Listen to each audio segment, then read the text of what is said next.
Welcome to Reformed Thinking and to the Deep Dive. This is where we dig into some sources and try to pull out the key ideas for you. Today we're opening up a discussion that I think really frames morality in a different way. Not just a list of things to do or avoid, but a blueprint for character. We're looking at the cardinal virtues, specifically through the eyes of C.S. Lewis. That's a great way to put it. Yeah, we're pulling from his classic Mere Christianity, the sections on Christian behavior. Right. And Lewis himself said that, his little broadcast talks just weren't enough. To really get into morality, you needed a bigger framework. And this discussion on the virtues gives us that structure. It's the groundwork for everyone, not just Christians. So that's our mission today. We're going to try and unpack these four virtues: prudence, temperance, justice, and fortitude. And we want to get at why Lewis claims they're more than just, good habits. Yeah. He argues they actually shape who we are for eternity, which that feels very much at home in Reformed thought, this idea of God using ordinary means, even common sense, to shape us. Absolutely. So let's start with the big picture. Lewis lays out 7 virtues, but he splits them into 2 groups.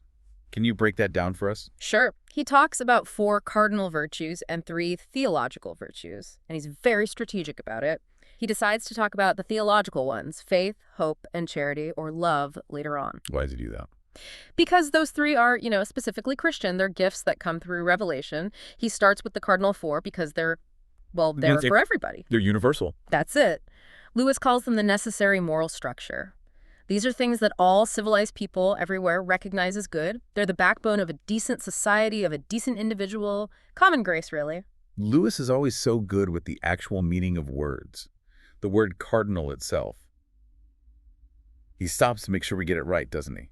He does, and it's a great little detail. He says right away, look, this has nothing to do with the Roman Church. The word comes from the Latin cardo. Which means? The hinge of a door. A hinge. Yeah, think about that. Without a good hinge, a door is useless. It just falls off. So these 4 virtues are called cardinal because they're pivotal. They are the hinge points. Everything else in the moral life swings on them. So without these 4, the door to a civilized life, a life that can even receive those later theological virtues, it just can't open. That's the idea. They're the baseline, the building blocks for a well-ordered soul. Okay, so before we get into each one, let's just list them out for everyone, the 4 we're going to be looking at. Right. They are prudence, temperance, justice, and fortitude. And as we'll see, each one tackles a different part of us: our mind, our desires, our relationships, and our will. All right, let's start where Lewis does then, with prudence. He defines it as just, practical, common sense, taking the time to think about what you're doing and what's likely to happen because of it. It sounds like thinking hard is a moral duty. It is, and that's Lewis's first big point. He says most people today barely even think of prudence as a virtue at all. Right. We sort of mix up being good with being simple. There's this idea floating around, even in some Christian circles, that if your heart is in the right place, it doesn't matter if you're a bit foolish. That comes from the whole be like children teaching, I think. It does. It's a total misunderstanding of it. Okay, so this is where it gets interesting for me. If the gospel is for the simple and we're supposed to have a childlike faith, isn't Lewis putting a huge emphasis on intelligence here? I mean, what about people who just aren't as smart naturally? That's the key question, and Lewis sees it coming. He's really careful to separate intellectual ability from intellectual effort. Okay. God isn't asking for a certain IQ score. He's asking us to use the brain we actually have. And Lewis pushes back hard on that misunderstanding of Christ's teaching, and he uses St. Paul to do it. So how does he resolve that paradox, the child's heart but the adult's mind? He makes 2 points. First, he says, look at actual children. When they're really into something like building a Lego castle or whatever, they show amazing prudence. They think it through. So it's not like it's unnatural. Good point. But the second point is the big one. He brings in St. Paul to show that Christ never meant for us to stay children in our thinking. The command is to be harmless as doves, yes, but also wise as serpents. Both. God wants a child's heart, teachable, loving, straightforward, but he absolutely demands a grown-up's head, a mind that's sharp, alert, and, as Lewis puts it, in first-class fighting trim. That dual command, the pure heart and the sharp mind, that stops us from using simplicity as an excuse for being reckless, doesn't it? It forces piety and intellectual work to come together. Yes. A lot of our moral failures, Lewis says, come from a failure of prudence. We do something stupid and then we blame it on bad luck, when really We were just too lazy to think it through. Can you give us one of his examples how this applies to something that seems obviously good? Sure, he talks about giving to charity. A good thing to do, right? Of course. But Prudence says your duty doesn't end with writing the check. You have to use your brain. Is this charity a fraud? Does it actually do what it says it does? If you don't do that work, your good intention might actually be funding something harmful. Good intentions aren't enough. And he applies this to our spiritual lives, too, to how we think about God. Oh, absolutely. This is so critical for us in the Reformed tradition. Just because you're praying or thinking about theology doesn't mean you get to be lazy with your mind. Yeah. You can't just be content with the same childish ideas about God you had when you were 5. So using our intellect is a form of worship, in a way. It's a moral duty. And Lewis is blunt about it. He says God is no fonder of intellectual slackers than of any other kind of slacker. That's a strong statement, because our culture often praises acting from the heart, from emotion, right? Being too rational is seen as cold. Lewis seems to be calling intellectual laziness a sin. He is, because it's a matter of stewardship. He says God has room for the person with a second-rate brain, but he expects everyone to use what they've got. If you have a 2-talent mind, God wants 2 talents worth of thoughtful living. If you have 5, he wants 5. The sin isn't having less ability, it's choosing not to use what you have. So that old saying, be good, sweet maid, and let who can be clever, Lewis would throw that out. Completely. He says the motto should be more like, be good, sweet maid, and don't forget that this means being as clever as you can. Goodness requires intelligence. To become a Christian is to give God the whole of you, brains and all. And he argues this isn't just a burden, it actually makes you smarter. Yes, that's the encouragement. He says if you're honestly trying to live the Christian life, you'll find your intelligence gets sharpened. Christianity itself is an education. All the wrestling with Scripture, trying to apply wisdom to a messy world, it forces your mind into that first-class fighting trim. He gives the example of John Bunyan, doesn't he? He does, an uneducated tinker. But by applying his mind so rigorously to his faith, he writes this incredible, lasting book, Pilgrim's Progress. The process of sanctification itself develops prudence. So for all of us listening, when we're trying to figure out our finances, or a career move, or even how to engage with some hot-button issue, prudence demands we stop coasting on feelings and actually do the hard work of thinking. It takes guts to think clearly, because sometimes it means admitting you were wrong. And that's why prudence needs fortitude, which we'll get to, but it all starts here. We have to think right before we can act right. Okay, so from the intellect, let's move to the will and our appetites. Let's talk about temperance. And like you said before, this word, its meaning, has really shrunk over time. It really has. Today, when you say temperance, most people just hear teetotalism, don't drink alcohol. Yeah. And Lewis says this is a huge problem because the original meaning, the second cardinal virtue, wasn't just about drink. It was about all pleasures. All pleasures. All of them. The virtue means simply going the right length and no further, knowing when to stop, whether it's food, TV, work, hobbies, anything. It's self-control in the big sense. Yeah. So Lewis makes it clear that Christianity isn't a religion that bans alcohol outright. But he does say there are good reasons why a Christian might choose to abstain completely. Right. He lays out 3 good reasons, and the key thing is that none of them involve saying the thing itself is evil. Okay, what's the first one? The first is purely personal.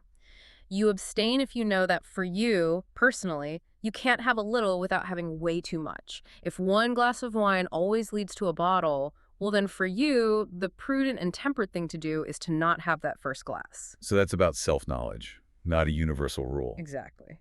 The second reason is about charity. You might give up a pleasure so you can give the money you'd have spent to the poor. A higher good takes priority. Makes sense. And the third reason is also about charity, but for the people around you.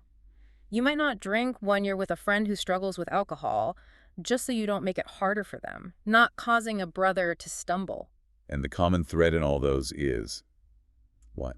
The thread is that you're giving something up for a good reason, discipline or love, but you're not condemning the thing itself. You're happy to see other people enjoy it responsibly. It's a personal discipline, not a universal judgment. And this is where Lewis gives that really sharp warning about when self-denial becomes something ugly. This is such a critical point. He warns about that person who, because they have to give something up, they suddenly want everyone else to give it up too. Right. If I can't have it, nobody can. That impulse is so dangerous. Lewis says the moment you start saying, oh, movies are evil or beer is evil, and you start looking down on people who enjoy those things, you've taken the wrong turning. You've gone from temperance to legalism. That's the turn, from internal self-control to external judgment and pride. And that's why the shrinking of the word temperance is so bad, it lets us off the hook. A guy might not drink, but he can be completely intemperate about 100 other things. And Lewis's definition forces us to look at those other things. What were his examples? Golf and motorcycles. Yeah, a man making his golf game the center of his life, or a woman who's obsessed with her clothes or her dog. We can update those easily, can't we? Oh, for sure. Think about our phones. A person might never touch alcohol, but they spend 6 hours a day scrolling social media. That's intemperance.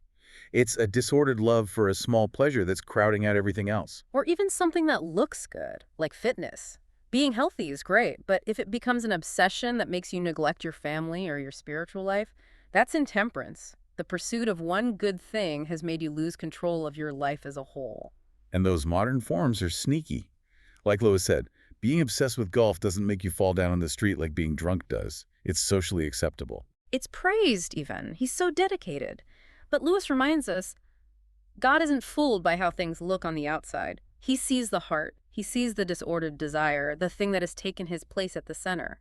So if prudence is the mind planning the right path, temperance is the will, keeping our desires in check so we can actually stay on that path. They have to work together. Temperance is that inner voice that says, okay, that's good, but that's enough for now. It takes constant self-awareness. Okay, let's move on to the last two, which are more about how we relate to the world outside ourselves. Let's start with justice. Again, Lewis wants a much bigger definition than just courts and laws. Much bigger. For Lewis, drawing on the ancient meaning, justice is simply the old word for what we would call fairness. And why is fairness so pivotal? Because without it, society just falls apart. All our relationships depend on it. He says justice includes things like honesty, not just avoiding lies, but being truthful. It includes give and take, recognizing other people's needs, and a big one, keeping promises. We don't often think of keeping a promise as an act of justice, do we? It feels more like just being nice. But Lewis puts it right at the center of justice. Because when you make a promise, you create a debt. You owe that person what you said you'd do. Breaking a promise is a kind of theft. You're stealing the security or the help that you led them to expect. That applies to everything, from a big contract to just telling your kid you'll play with them after dinner. Absolutely. The fabric of trust is woven from kept promises, big and small. And if that personal commitment to fairness isn't there in each of us, no amount of laws or policies can create a truly just society. It has to start with us. And that leads to the last one, fortitude. This feels like the power source for all the others. Lewis says it has two sides, right? Two kinds of courage. Yeah, he says fortitude has two faces. The first is what we usually think of as courage. Active bravery. Facing danger, stepping up, confronting a problem. The hero stuff. The hero stuff, right.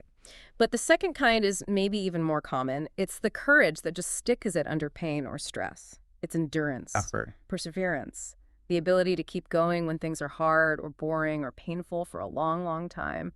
Lewis says the best modern word for it all is just guts. Having guts. I like that. And that part about endurance is so key because most of life isn't one big heroic battle. It's a long, slow grind. That's where most moral tests happen, isn't it? It takes active courage to have a hard conversation, sure, but it takes perseverance to keep loving that person day after day when the relationship is strained. Fortitude is what makes sure we finish what we start. So connect it back for us. Why is fortitude the hinge of the hinge? How does it enable the other three? Well, Lewis's big insight here is that you can't really practice any of the other virtues for long without fortitude. It's the fuel. Okay. Take prudence, thinking clearly. What if the truth you discover is really uncomfortable? What if it means you have to change your life in a painful way? It takes fortitude guts to face that truth and not run away. And temperance. Saying no to a pleasure that's screaming your name. That takes guts. It's the courage to endure the little discomfort of self-denial for a greater good. And justice often means taking a personal loss to be fair to someone else. Constantly. It takes fortitude to keep a promise when it becomes inconvenient. It takes guts to be honest when a lie would be easier. Without guts, prudence just becomes anxiety, temperance is just a nice idea, and justice is only for when it's easy. Fortitude is what makes them real. Okay, we've laid out the four hinges. Now we get to what I think is the most critical part of this whole discussion, where Lewis shifts from what we do to who we are. The difference between doing a good act and being a good person. This is the whole point, really. It stops Christianity from being just a moral checklist. Lewis is arguing that the actions are a means to an end, and the end is the kind of person you become. His analogy of the tennis player is just perfect for explaining this. Yeah, let's walk through that. What's the difference between a good shot and a good player? Okay, so a really bad tennis player. By pure luck, they might hit one amazing shot, a perfect ace, but that one good action doesn't make them a good player. Right. A good player is someone whose whole body, their eyes, their muscles, their nerves, has been trained by thousands and thousands of practice shots. They have a certain tone or quality that's always there. Their body is ready. That inner readiness, that trained state, that's the virtue in tennis. So if I do one prudent thing, that's a prudent action. But if I practice thinking clearly over and over, I become a prudent person. That's it exactly.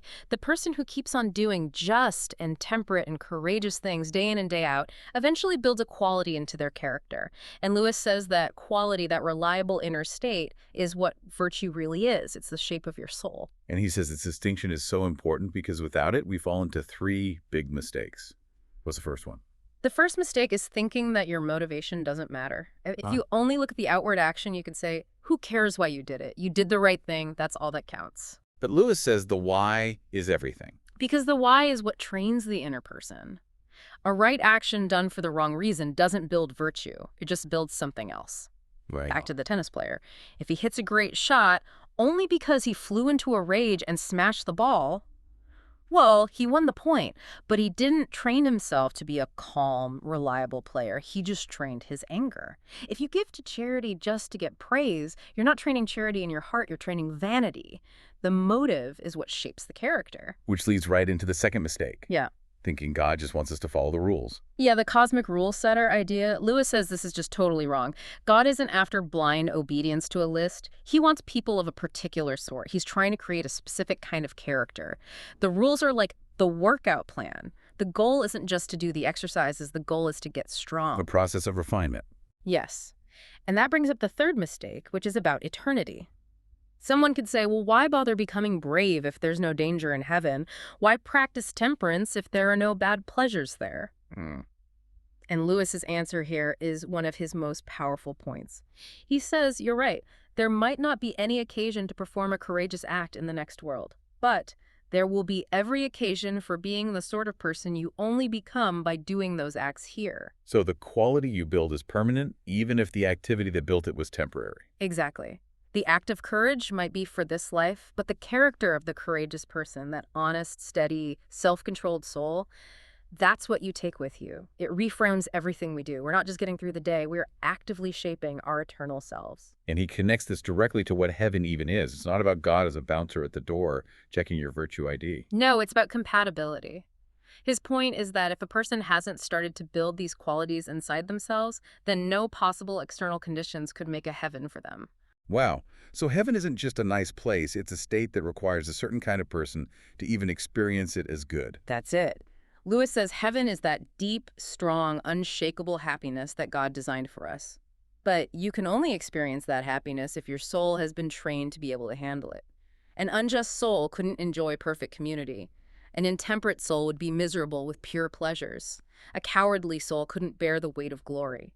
Our moral life here is God getting us ready for joy. That brings it all together so well. The four virtues, prudence, temperance, justice, and fortitude, aren't just rules.